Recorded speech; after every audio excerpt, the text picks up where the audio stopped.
जय जगन्नाथ सांग माने आज आपण मानक वेलकम करछि आम यूट्यूब चैनल को आउ एक नुआ वीडियो रे।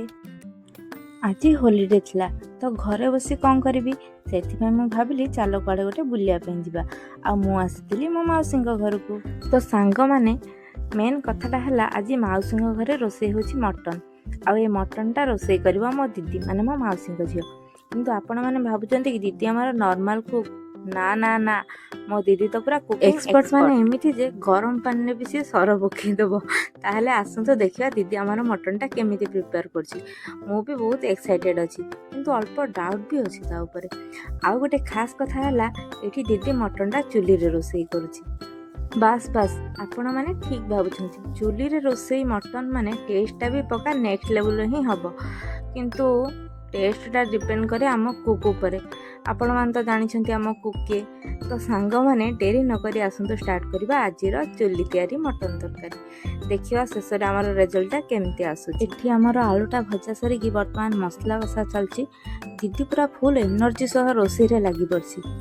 बास्नाटा तो ऑलरेडी आसवा को लगिलानी। तो सांग माने आपण माने स्किप न करी पूरा मटन प्रिपरेशन टा भल से देखंतु आ शेष रे निश्चय कमेंट रे कहबे दीदी हमर तरकारी रे कोन मिस कला कि सब परफेक्ट थिला। और अभी तो रुको, क्लाइमैक्स अभी बाकी है। हमारे में तेरे बाप को मत सिखा चल।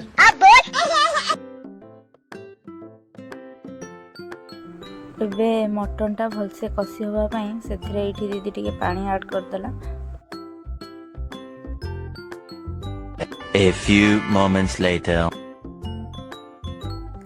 एबे मटन टा हमर एठी हे आसलानी सेथमे एबे भजा हेतिबा आलू को एथरे ऐड कर दवा। सत्तरे बास्नाटा एमिति आसलानी कोन आ कहिबी। फाइनली दीदी तमे कमाल कर देलो जेते हेले भी दीदी कहार चीन टपाक डम डम।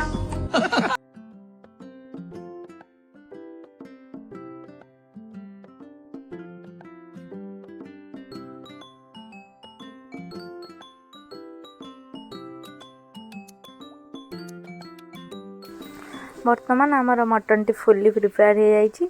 तो डेरी न करी लेट्स स्टार्ट। रोम रोम भाइयों, सिस्टम पार देंगे। फाइनली रिजल्ट है मटन टा पूरा मस्त टेस्ट होता। लंच टा भल से एंजॉय कर सारा पर एबे मौसी घरे आउ गोटे स्पेशल आइटम रो प्रिपरेशन चलची।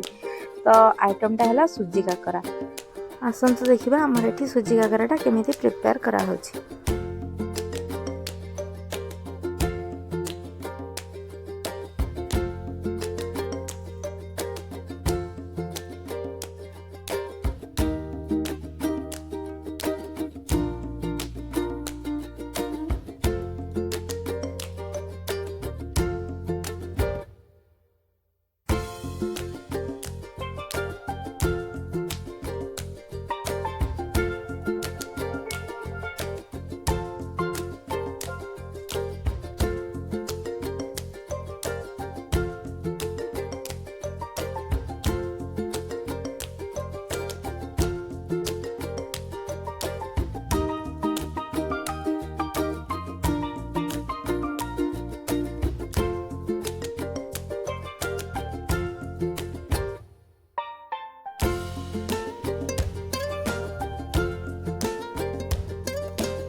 एठी आमर काकराटा हो गलानी।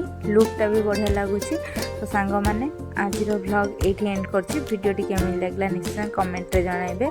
रहिली जय जगन्नाथ।